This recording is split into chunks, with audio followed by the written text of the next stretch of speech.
Onyango Ndonga mainjakom KMPDU obiro no achiel ka entiere boma ma Johannesburg e piny mar Afrika milambo kara South Africa. Machiegni ahinya daktari oimore nyiso entiere nade machiegni ahinya Ramogi TV.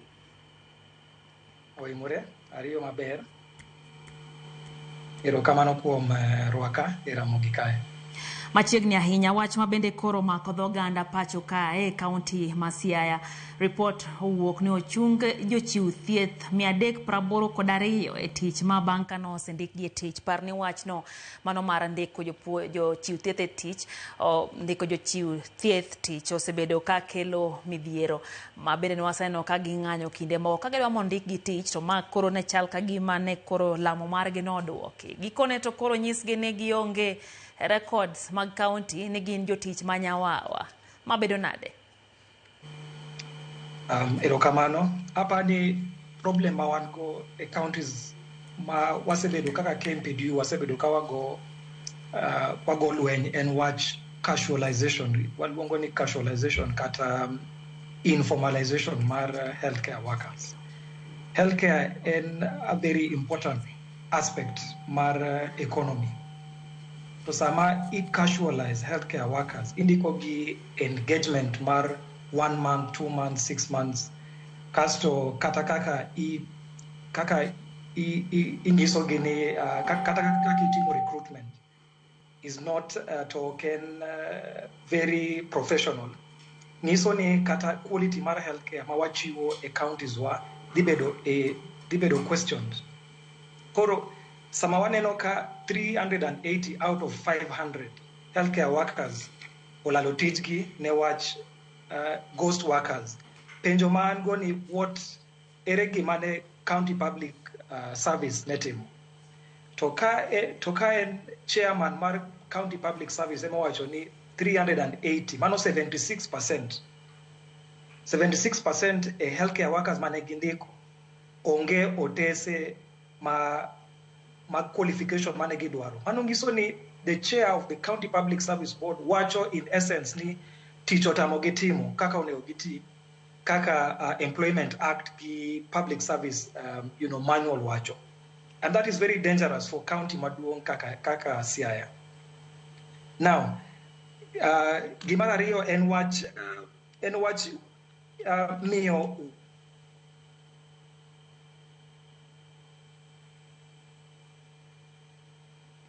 Musanya korom gajuang malo gik molos gi lweth dhano kanyo watemo tudre gi Dr. Onyango mondo med lerno wathothi winjo ko wacho kanyo ni jotich maromo 382 pane wayudi. So question ma wan go ni did DCI be owuoyo gi nurses gi clinical officers gi mopenjo gi ni ere otese ma onego bed go for qualification mag teach ma ongo ni.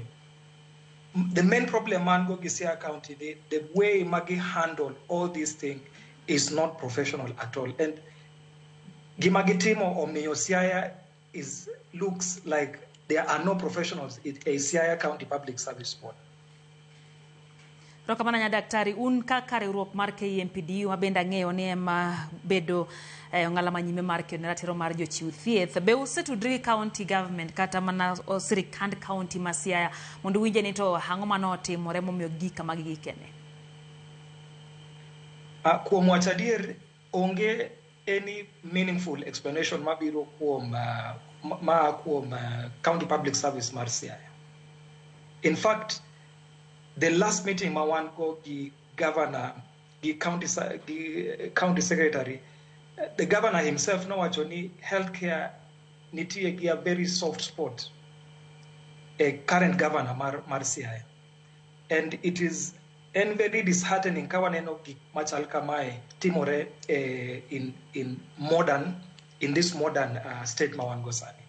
To and so many questions man go a watch 380 healthcare workers malalo tijgi without any explanation. Gisebedo ka gitiyo for 8 months.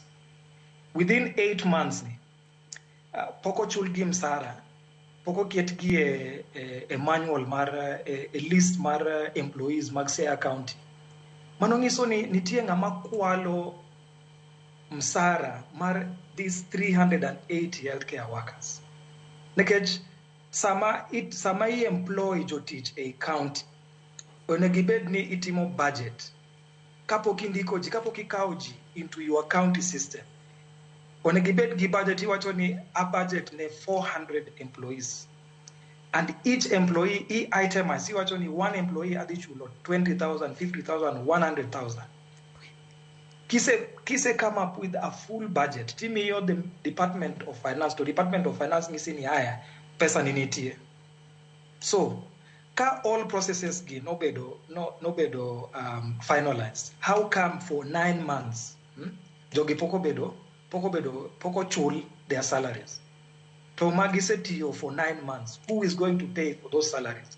Again, issue mar ghost workers. Ghost workers niso nitie joma nitie a payroll, lakini a ground gionge. But this is the opposite.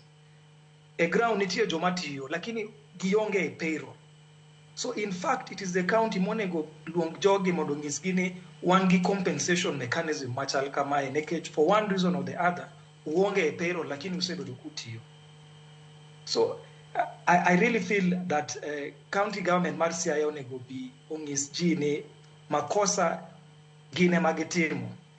County government emotimo makosa to ere compensation mechanism magitgo kuom jok magi embarrass in public. Nekech jogi otimo budgets gi say, gi move from different counties, different towns mon gibigiti ne jo Siaya. So telling them unceremoniously on TV niki bedo sacked is not really fair. Rokamano daktari, ntiere jogo mabenda ng'eyo ni osebedo kayudo thieth e county ma Siaya. Sani kori nyiso geno osebed kithiedho gi jothieth ma Nyawawa. Ere pachi bende wi kit kaka noriem gi tich. Bende nyalo bedo ni ntiere chike moko mar rito tich mar jochiw thieth ma ok ng'ato nyal chiewo to wach ni gin jotich ma Nyawawa, koso onge chik mora mora ma dipone nyalo gayo riembo mageyo magalagala. Ntie chike. In fact, one gimolongo ni Employment Act 2017. Employment Act nyiso kaka employer onego tigi the employee. Samindiko jaticha, samindiko ng'ato iticha, imiye barua manegi very clear terms of engagement. Terms of engagement nitie gi the terms of employment. Bende nitie, is there a period of probation? Ma en contract for how many years? Is it permanent and pensionable?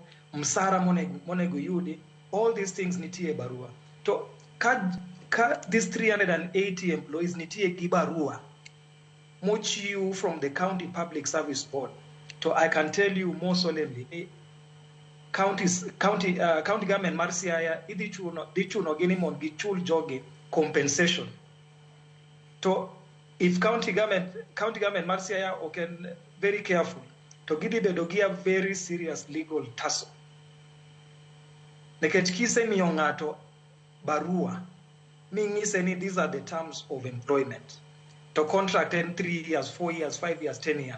Unfortunately for you, ki terminate contract unceremoniously without reason, without show, without cause. So it is you who has breached contract. So unfortunately for Siaya County, oneogichul all these people, their allowances, their salaries, Casto for avoidance of doubt. Unfortunately, these are the employees whom ndalo mane gimiyogi a contract kata barupe mane omigi before employment. So this is illegal. Employment Act states very clear kaka termination of contract onego bedi. It is not unceremonious. It is not after 9 months of no pay. Okang mane muchano kao kaka riwruok mar KMPDU ewi wachni daktari? KMPDU together with all the other counties would work out legal action against Siaya County.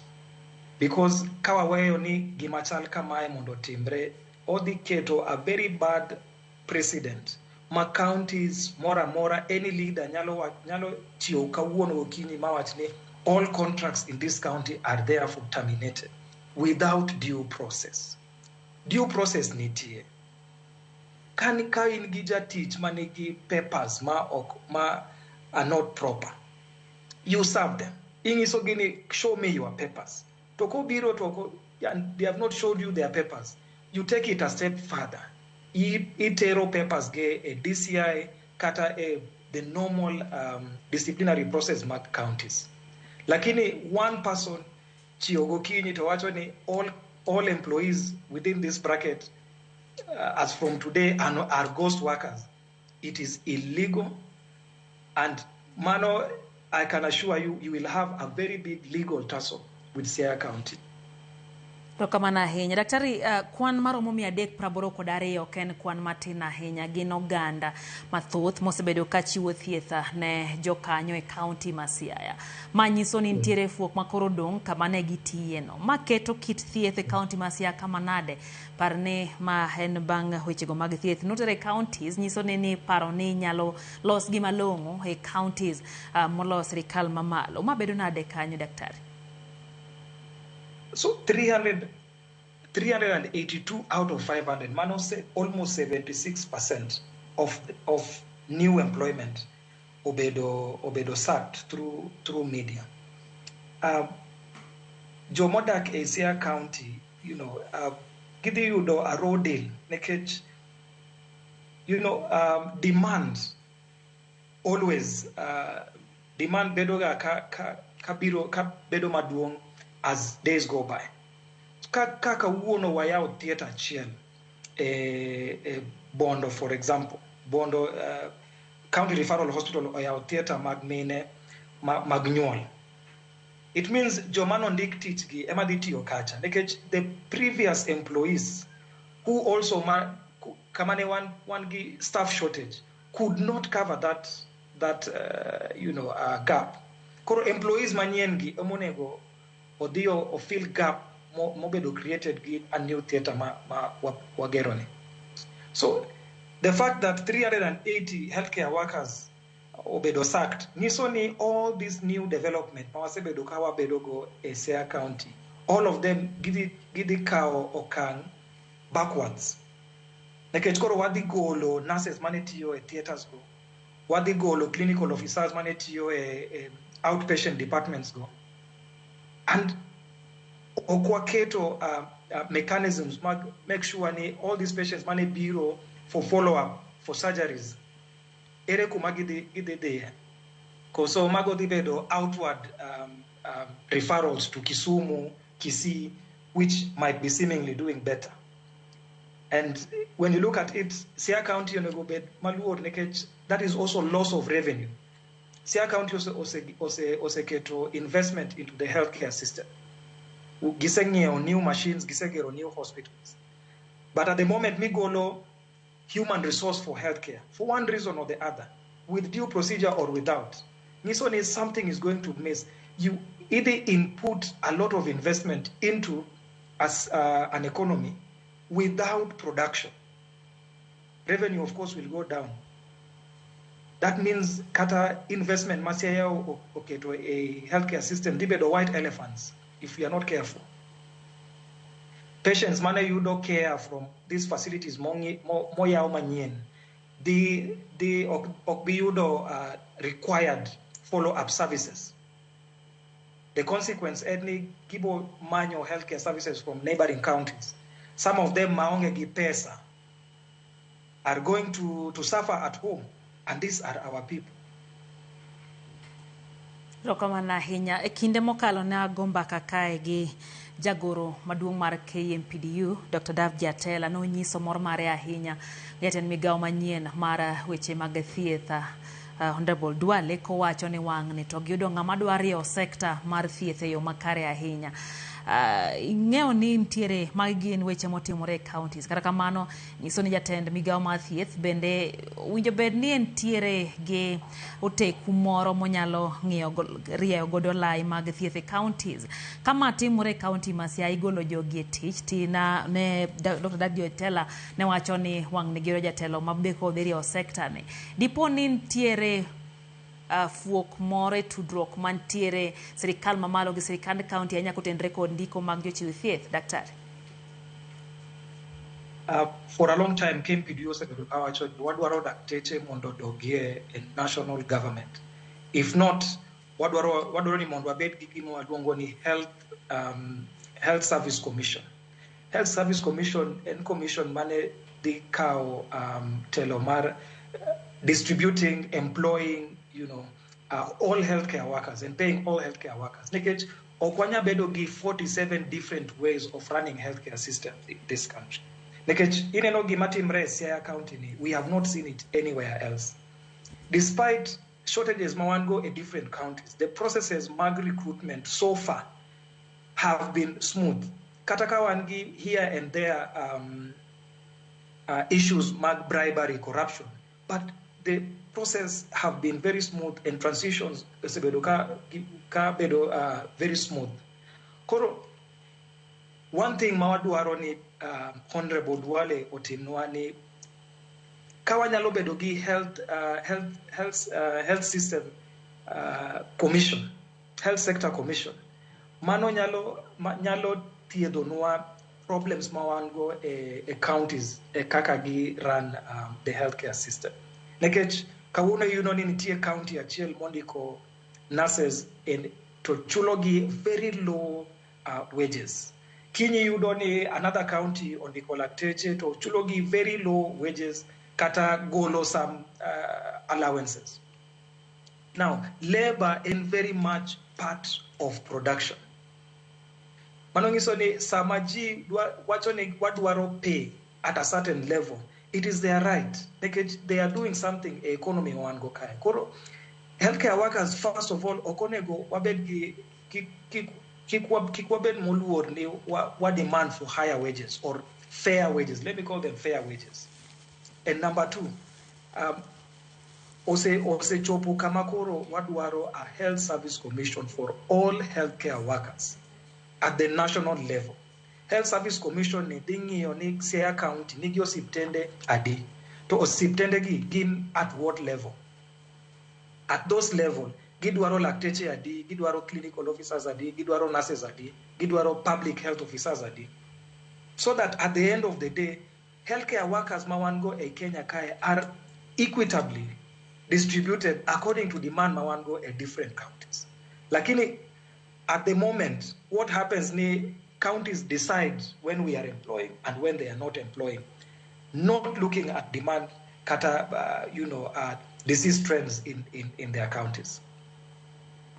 Gesani ponono nitiere ng'ikruok moro e yorego mag ndiko e tich kata bedo ni dwar riembgi e tich. Yore mage monjo bed ni county tiyo godo mane one giluwo lai makare kendo bende ok gikelo wechego manyalo mikelo dangni mag paro ne jogo mabede chiwo thieth, Daktari. For healthcare workers, and the process is very simple. There is no difference employing lakteche at the national level and employing lakteche at the county level. The only difference is bedoni and mana resources account is one ego. Lakini some resources are available.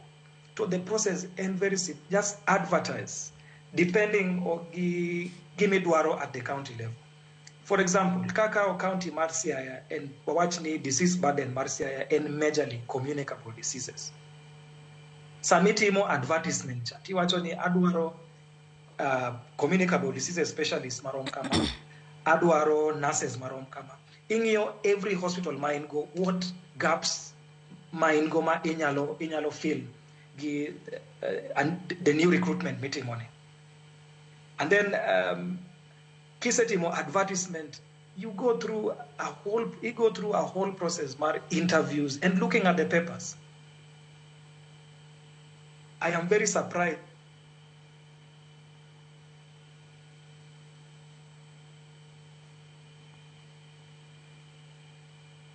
Mano kanyo en Dr. Onyango Ndonga na nyisika chane gik molos kelo dano samoro nyalo kelo ng'ikruok matin kata kamano poro adhi mbele gi twak makamano en pichni maneno wang' jowi marigo gin mag jogo ma gin jochiw thieth e kaunti ma Siaya mane oriembe tich apoya nono nyakwaro mga juang' kilungi ni jochiw thieth ma Nyawawa kaluwore no tim gino motisi ni audit kata rango nonro mag jogo ma bende tiyo to no nonro makamano nonyiso ni ne gin jogo ma bende ne paro ni tiyo tok chik kendo ni ne ok ondikgi e yo makare. Nitiere Chief Executive Officer mano Mr. Wilfred Nyagudi bende wacho ni ne gitimo nonro makamano eka bang'e ne gi yudo weche machal kod mano ne ji maromo 382 nondiki tok chik. Daktari, nyisa kata ni seduogo gino ni winja e yo makare. Kwang'iyo wach mano wach gi Nyagudi, mano Mr. Wilfred Nyagudi wacho kanyo ni ne gin shocked, gin kende gibuok, to magi gin dweche mathoth bang' ka nondika oganda gi e tich ji maromo 382 koka ne gifwenyo ni jogi osebedo katiyo tok chik. Kaeto bende giwacho ni nitiere forgery, nyiso ni nitiere barupe mano keti ma ok gin kare ahinya. Nyiso ni nitiere lakteche manyalo wuok mamany tich kata kamano gionge kod oboke makare. Un kaka KMPD yore migawo maru e wachne. Apa ni good luck to Mr. Nyagudi, but apa ni nitie gima Siaya County ok nyiswa. Nikech process mar employee wabedo employed go is not that simple. Ji ok nyal mana kawo barua and gidhi e osiptal to chako tiyo. Nitie gimolongo ni staff returns ma samoro aneno ka itimo almost daily. Gidwa wacho ni for 9 months staff returns osebedo kabedo submitted at the department level, at the HR level. To ng'ama wacho ni we wan gi surplus mar employees. I don't think that's true. I don't. So nitie gima Siaya is not telling us. And apani I have an idea. Dine bedni and 35% ceiling on wage bill. Kama if that is the problem, there nitie better ways of dealing the issue. Is it the 35% ceiling ma control of budget oketo ne the ceiling mar recurrent budget? If that is the problem, there are better ways mag deal the problem Siaya County. Lakini disowning joma tiyoni in the health department for 9 months without paying them, I don't think it is right. Moko kuom jochiw thieth go, daktari, wachore ni ne muya orumonegi, moko be ogore piny, moko bende nokia nochak nang'o. Kech thoth gi bende wacho ni en okang' mane gikawo, ne gin gigeno ne idhi ndikgi e tich kendo nitiere omenda bende ikawo ka gi kacha ma bende ne winjo bed ni gitiyo godo kendo ne giparo ni ginyalo duoko ne osiepegi mane gikawo irgi. Wuoye gi jachiw thieth ma sani rangi sani, geno mane ma gibed godo kokalo kuom riwruogno mar KMPDU, Dr. Nyango? Adwa nyiso jotich moyudore gi problem ni wadwa kawo legal action. All workers nyaka bed protected by their respective unions. To kaka healthcare workers, wadwa wacho ni team casualization gi informalization mar healthcare workers onego stop at the county levels. Nekech that is where problems chako. Ji dwaro treat any healthcare workers kaka gidwaro. So wadhi bedo gi legal action against Siaya County. All workers must be protected. Nekech kawa onge workers to onge production ma wadhi yudo, onge pesa ma counties dhi yudo. So wadhi kawo legal action to gibed gi some hope that no matter how long gini dhi kawo, wadhi yudo justice. And this justice dhi bedo kaka ranyisi ni healthcare workers unions will not okwabibedo ni wakawo any kind of illegal transactions ma wabedo go gi counties at the expense of healthcare workers. Kamano dwaro mar osebedo ni mondo kawo migawo mar thieth okete sirikal mamalo. So seche ma pod ma pok otimore nyiso ni weche nyaka dhi mbele kendo jochiw thieth be nyaka bed ni dhi mbele gi chiwo thieth. Nitiere mag'o samoro pod nitiere tijegi, kata kamano intie kanyo to samoro intie kod luoro ni jatelo nyalo chiewo to wacho ni ne jatich ma Nyawawa. Ere ting' ma sirikal mamalo bedo godo gayo weche manyalo tucho e kaunti za nyako tendre kod jogi machiwo thieth, daktari? Apani, even at the national level, even at the licensing level, kaka dakteche wan gi KMPDC, sami wacho ni ng'ato en a ghost worker. A ghost worker, and asewacho mae ni ghost worker en ng'ama nyinge nitie e payroll, lakini kidhi hospital oonge. But that is not the case here. Jogi ne nitie hospital, lakini e payroll gionge, which means problem ne en gi the county government. Kata ka en kamano, process mar staff return, process mar licensing at the our licensing bodies kaka KMPDC, and process ma ongoing each and every year. It is imperative ni all human resource departments mag counties wa ngeni how many workers ma wan go, gisebedo promoted, gisebedo be osechul gi msara, nitie ng'amodhi leave, nitie ng'ama unfortunately o wito ngimane, nitie ng'ama oyudo injury at workplace. All these things onego HR ong'e at their desk. Lakini our HR mawango counties, most of them gin wach gi ng'iyo ka, ng'ato biro teach and that's it.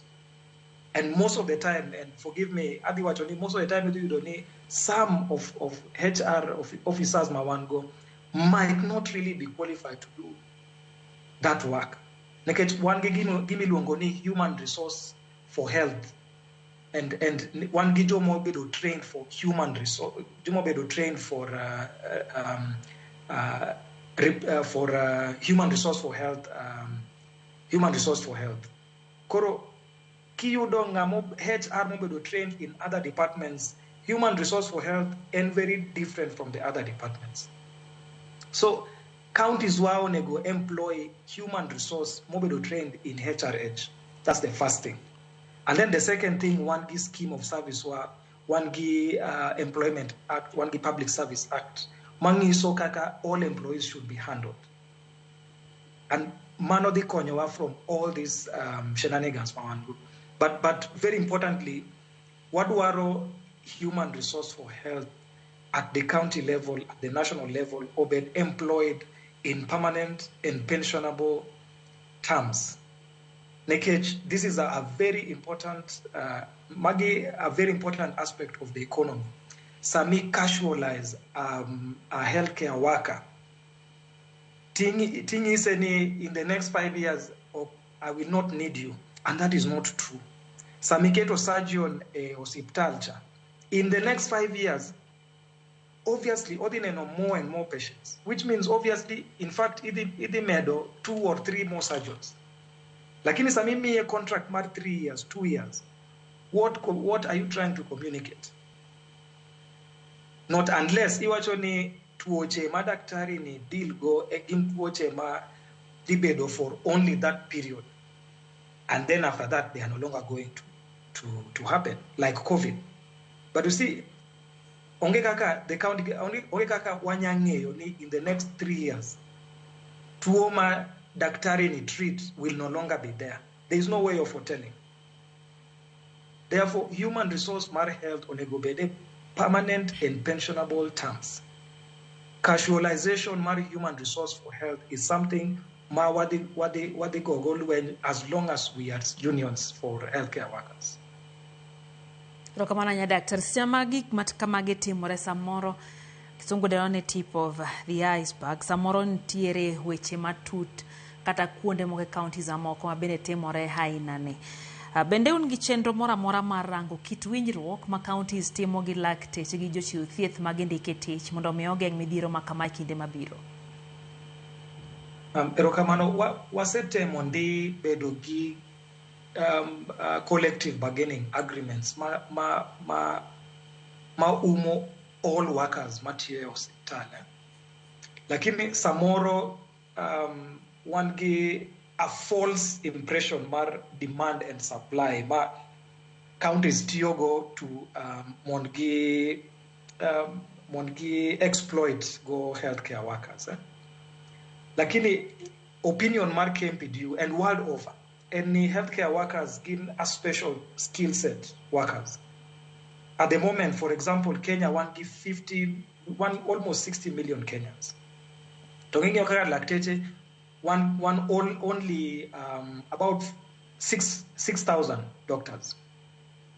Technically, that means one doctor need take care of about 10,000 patients or population, which is not really very viable. At the end of the day, either you donate, the doctors are going to be overwhelmed, the nurses are going to be overwhelmed.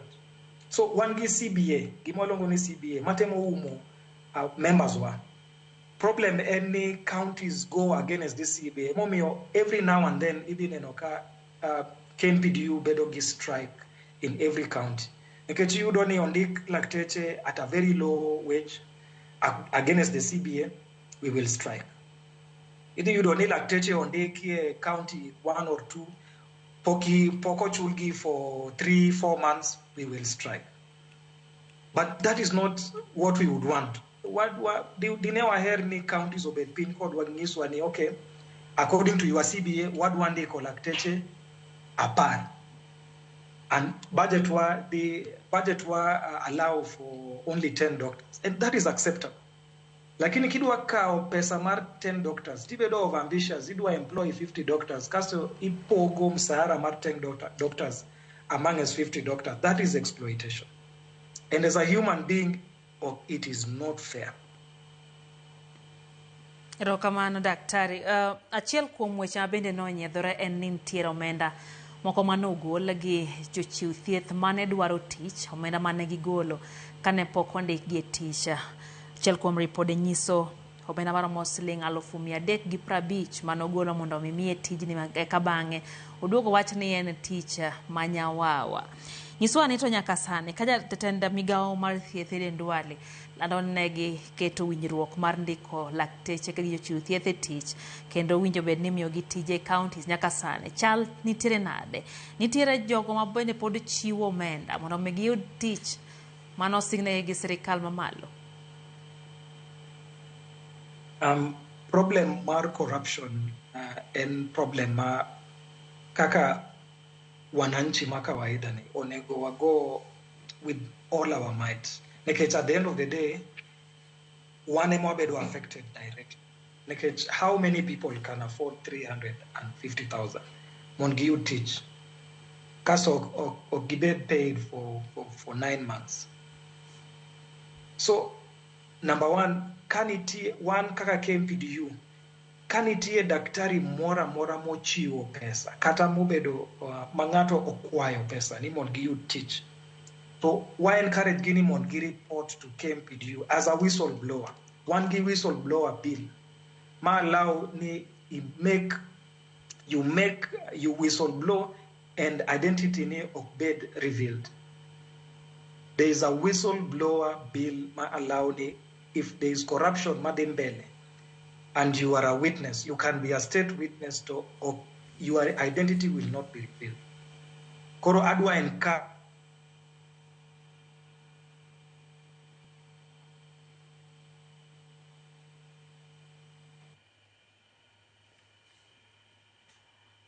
Manantwak mwadhi gombele kanyonya korom gajwangi sewinjo ne gin kaka jogo ma jochiw thieth gikwedo weche motenre kod mibadhi kendo osebedo koyangore ni nitiere jochiw thieth ma bende pod golo omenda mondo mendik gi tich. Ranyisi na chiwo kacha ne en report mano gol ni nitiere jochiw thieth mano chiwo siling 350,000 mondo mendik gi tich. Ka winjo ka Dr. Onyango Ndonga wacho ni ok en gima kare kani bende oseduogo mondo adhi mbele gi twak machingi daktari.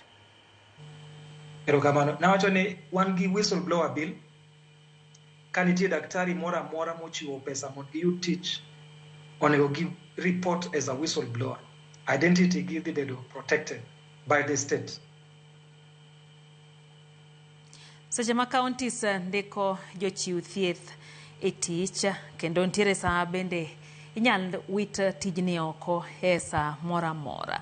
Geno ntiere kanye sekta ni mar thieth ka bende mabire kinde ma oganda bende yuago sekta mar thieth ntiere kuonde ma thieth ok chiwe malong'o, jochiw thieth tin to kindiko gi bende wayudo ka jochiw thieth inyal mana goli e tich kaka jotelo moko hero kata kaka jogo mantiere kombe mopogore opogore nyalo bedo ni hero. Ere kama inene sekta mar thieth e pacho kae, wan kama nade?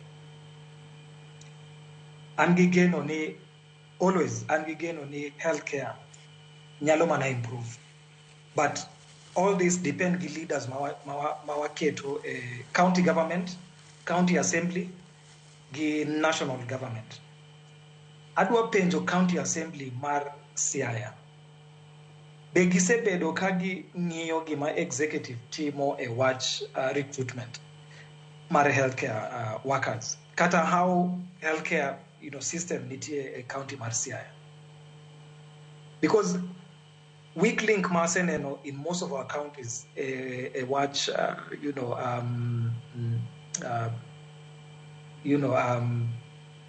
looking at what is happening at the county, and county assemblies gisebedo ka giling sort of like support the executive in whatever they are doing. So that was not the vision mar ugatuzi. Ugatuzi ne entiende ni at the county level in the county government matio policy formulation to in the county assembly ma keep the executive on check. So again only healthcare system will improve. But kaka yero our leaders at the county level, at the national level, at the ministerial level, at the both at the county and nationally. The Nyawawa a very good indication of where we are going. So far, Duale Ositako Maber.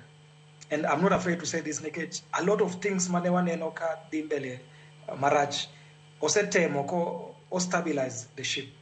But at the county level, pod one a bit of drag our feet. Our ministers onego bed powerful enough mongi policies, life-changing policies at the county level. MCAs onego bed strong enough mongi penge the executive at the county level. Angomitimo to mitigate problems mawan. For example, USAID osebedo suspended for so many months. Pokaneno any county assembly in Luo Nyanza. Nekech we are the most affected by them. Pokaneno any county assembly in Luo Nyanza, motero any session paper in the county assembly to mitigate gap ma USAID oweyo. Erokamano daktari we have a lot of work. Erokamano ahinya wadong kanyo dakika ariyo kende kamae. Antie gi penjo mogik kotenre kod wach mane wacho ni un whistleblowers, un joko mabende nyalo golo wach moro pono ni ntiere. Tudruok mane mantiere kindu gi jochiw thieth kaluwore ni pono ni un gi tudruok makare de ok wach ni otimore kapok winjo. Bende usewinjo fununu mora mora ne wach makamae dhi mbele i kaunti ni ma Siaya to nutime ang'o kapok no muoch ma oriem gi e tich? To be very honest, we did not have any rumor ni this is going to happen. Emomi yawacho ni we anyalo mana guess ni probably en watch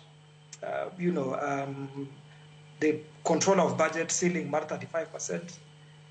Kata onyalo bedo ni en watch but for the county to disown workers most educatio for 8-9 months is unfair.